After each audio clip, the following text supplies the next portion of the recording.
Good morning, everybody. Happy Sunday. Back in the backyard. Got a very important episode here for you. We are talking about 5 make or break rookies for fantasy football 2024.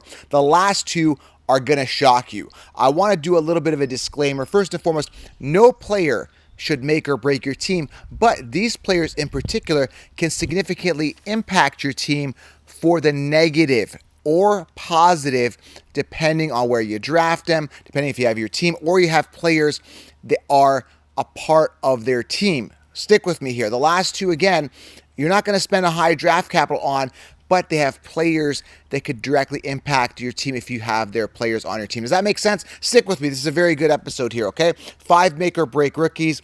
Be cautious drafting these guys. Be aware. I'm going to tell you whether you should or should not draft them or the people related to them or on the same team as them. Before I get into this, guys, happy Sunday. Hope you guys are having a great day. If you're new to the channel, smash it, tap it, slap it, hit that thumbs up. You will be light years ahead of the consensus, aka the Kid Sheeps. Grab the 16-round draft, so she'll put you light years ahead of them as well. All the sleepers, all the breakouts, all the optimal players drafted in each round, laid out on a silver platter with a printable cheat sheet, which I update up until the season starts. Guys, grab the 16-round draft session. You guys will be very, very happy, and you will smoke and dominate your fantasy football leagues, okay? Grab 16 rounds. Again, also the Lion Mentality t-shirts out. I got the Smash It, Tap It shirts. Hit the thumbs up, guys. Smash It, Tap It, Slap It. Got the shirts out. And, of course, the No Sheep shirts, all at thefantasyfootballaccounts.com under merch. I've also linked them below, all right? So let's talk about it, guys. Make it interactive. Are you guys drafting these rookies? Let me know. I want to make this interactive, so your comments are very important. I try to get back to as many people as I humanly possibly can. And I also offer direct coaching. I LinkedIn direct coaching. Book your call. We're booking in fast. Draft season is just around the corner, all right? So let's talk about the first rookie, make or break. And am I drafting? I'm going to let you guys know if I'm drafting them, okay? First one is Marvin Harrison Jr. Now, coming off 17th overall, top wide receiver prospect, entering a situation where he will get a ton, and I mean a ton of volume this year, okay? When I draft any player, I take a look at the situation. I say, hey, I got these bugs all over me, by the way. It's like crazy. The outdoor elements here. When I look at any player, I take a look at, is this player going to get volume? Is he on top of the depth chart? And is he talented? And Marvin Harrison crosses all of those, all of those T's and dots all those I's. Love Marvin Harrison this year. He is in an absolute great situation to absolutely dominate this year. And again, you're paying a second-round pick for him. That is very expensive. That is what I mean by make or break. He won't necessarily, if you get the 16-round draft position and you have depth at wide receiver, he won't break your team, but you are spending a second-round pick. That is significant impact. That is going to definitely impact your team positively or negatively. I think more positively when it comes to Marvin Harrison because he is elite talent, because he's a smooth route runner, because he's got great hands. This guy is NFL ready. My biggest question with him is Kyler Murray. Is Kyler Murray up to the task? Can he stay healthy full season? Can he do what he did to DeAndre Hopkins back in 2020, which made Hopkins a top 4 receiver? I believe he can. I mean, what goes up honestly must come down. But what goes down must honestly come up. And I believe that Harrison is actually in that situation where Kyler is actually trending upwards. So, man, I absolutely love Marvin Harrison this year. I absolutely love the talent, love the upside. I think he's going to do great this year, okay? He's going to more make than break your team, all right? Let me know in the comments what you think. Are you spending a second-round pick on Marvin Harrison? Love to get your feedback, okay? Second guy here is Malik Nabers. Malik Nabers coming off 46 overall. He can come off as early as round 2 if people really want him. I like him a lot, but he can come off as late as round 4. Another situation where, he is the clear-cut one. There is no 2. They got Hyatt there. They got a bunch of these bottom feeders that years to wow us were not wild guys. Malik Nabers is primed to succeed. Top 3 wide receiver prospect out of this draft in a position where he can absolutely thrive and absolutely dominate, top 10 potential. A lot of this is predicated on Daniel Jones. Daniel Jones in the hot seat this year has to succeed. There was talk about, the Giants, drafting another rookie. That apparently has lit a fire under Daniel Jones. Daniel Jones is efficient. Daniel Jones can get the volume to this guy. It's just a matter of will he? Will it actually happen this year? Malik Nabers in a prime position to make or break your team. A high draft capital guy. Very high draft capital. But a lot of their success is predicated, again, on quarterback play.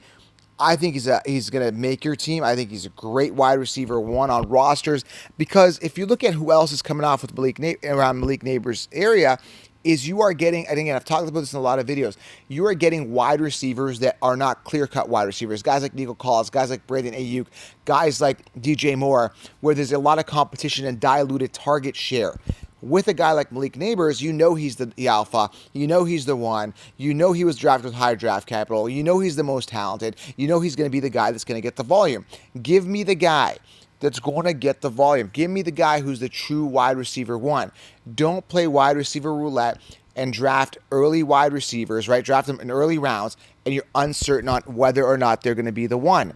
That is a huge mistake that people are going to, fall under this trap this year. And I warn you, and I show you how to avoid that in the 16-round draft session and with the direct coaching. Again, book your call below, okay? So I think it's a make year. Let me know in the comments. Harrison, Malik, make or break. Let me know. Is it going to break your team to draft these guys early, or is it going to break them, or is it going to make your team? Let me know. Third one, we're getting into like 3 quarterbacks here. Very important fantasy impact relevant quarterbacks that are rookies, okay? First one is Jayden Daniels, coming off around round 7, QB 12. Is he going to make or break your team? I mean, if you go ahead and draft, McLaurin or the running backs there, he could definitely hurt your team. But if you draft him and he goes off, becomes a top 5, top 10 quarterback, which is viable. I actually think Jayden Daniels is phenomenal talent. I think he's great. I think gives the entire team a boost. I'm not really sold on Terry McLaurin. I'm not really sold on... I like Ben Sinnott. I keep talking about Ben Sinnott, guys. He could be this year's Laporta if Daniels gravitates to him, which he could. I mean, some of these rookies, they like to gravitate, these rookie quarterbacks like to gravitate to tight ends, especially great talent tight ends like Ben Sinnott. So Jayden Daniels can make or break your team. I think if you have him, he could make your team, like really make your team. But the problem is round 7, it's hard to draft him as a QB1, because whenever I draft a QB1, I want to make sure that QB1 is proven. So I'm looking at guys that are proven. And it's hard to draft him as a QB2 because I always back up my quarterback. And if I, let's say, go Josh Allen, it's a little early to be drafting Jayden Daniels as my backup. Does that make sense? So what you could do is in a 2-quarterback league, maybe draft him as your QB1 because you get a running back. Maybe you get Daniels round 2, 3, and then you can get another backup like Aaron Rodgers or Russell Wilson or something like that. If that's how you want to play it, and if you really want to make Daniels your QB1. But he's kind of like boom or bust. I think he leans more towards the boom side. I love the talent, love the upside. I think he really helps your team, but he's a major risk if you consider him your QB1. Again, I'm on the fence. Does he lean boom? Does he lean bust? I say leans boom. But again, you're taking a risk, and I don't like to do that with quarterbacks. Does that make sense? Always get a quarterback that's proven. You anchor your team with that ace quarterback, okay? Then as your backup, you get the upside guy. But unfortunately, again, like I said, Daniels is not coming off at a discount for that to happen as a backup, okay?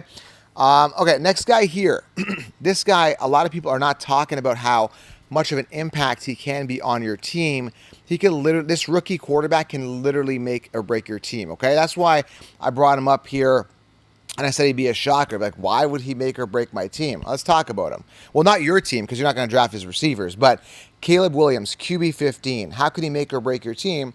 Guys, it's very simple. His receivers are coming off rounds 2, 3, 4, and 5. Literally. Like, Aduzay is coming off a little bit later. You could probably get, it depends. Depends on how many people in your league. Round 6, 7, maybe. He falls a little bit. But DJ Moore, like round 2, 3, I think coming off as early as round 2, can fall to 4. But typically, I'd say round 3. I mean, that is very expensive for a guy you're not sure is the one. You got Keenan Allen, who I think is washed up but demands targets. And that's the crazy thing, right? Keenan Allen is coming off, round... When's Keenan Allen coming off? Around 4? Lost my paper here. This is the thing when you film outside. You got the elements of the wind, so my paper's flying all over the place. So, you got Keenan Allen coming off like round 4. And again, this guy, they're drafting him. The consensus have this guy ranked. Keenan Allen, and all these guys for that matter. Nico Collins, when you look at the Texans, all these guys are pretty much being ranked based on last year. Understand, though, Keenan Allen was a target hog on a team where he was force-fed. to draft Keenan Allen thinking he's going to do what he did last year is ludicrous. Mind you, he still busted at the end of the season and fell apart, which I said he would, missing the last 3 games. So he's injury prone, completely injury prone, tail end of his career. And that then you could say, well, DJ Moore is the guy, right? You could, but then they brought in Rome Odunze, who's the most talented receiver on that squad. Okay, so again, Caleb Williams can or make or break your team, because if he does not perform well, if he busts as a rookie quarterback, the stock of all these wide receivers is going down. Now, I don't think he's going to bust. I think the talent is there, but we've seen crazy things happen. We saw what happened with Bryce Young last year. Just didn't get it done, guys. So there is situations where quarterbacks need some time to get settled into the NFL, adjust to the speed, adjust to the play calling, adjust to the entire league. And I don't know if Caleb Williams is ready, and you guys, not me, but the sheep are banking early round draft capital on receivers with an unproven quarterback, which is absolutely ludicrous. So be careful there, Caleb Williams. And the last one's a bit of a surprise. Now, here's a crazy thing about this quarterback situation here. The 2 guys I'm talking about, one of them is Darnold. He could get the start, but he's not a rookie. But the guy I'm talking about is J.J. McCarthy, sitting as QB 29, going completely undrafted. In fact, both quarterbacks on the Vikings are going undrafted. That's why I had to highlight that Darnold is sitting as QB 34 and McCarthy as QB 29. So how can J.J. McCarthy make or break your year? Well, if you guys are drafting Jefferson and Addison and, washed up Aaron Jones, we've got a problem here, because literally, dudes, hear me out. Why would you draft Justin Jefferson, right? Top 5 pick, which again, I like the talent and volume could go his way. But if J.J. McCarthy doesn't get it together, if Sam Darnold doesn't get it together, he's had years to wow us and he sucks. I'm not even going to say not wow us, he just sucks. So, Darnold has not got his crap together. J.J. McCarthy, who knows, right? But I would assume that J.J. McCarthy does take the reins, does take the starting job at some point in this year, right? You don't just draft a quarterback with that high draft capital and just bench him, especially when, I mean, if there's any other quarterback as starter, I'd be like, okay, maybe McCarthy sits. But no, McCarthy's going to play at some point this season. As soon as Darnold has one bad game, which could be week 1, activate J.J. McCarthy, right?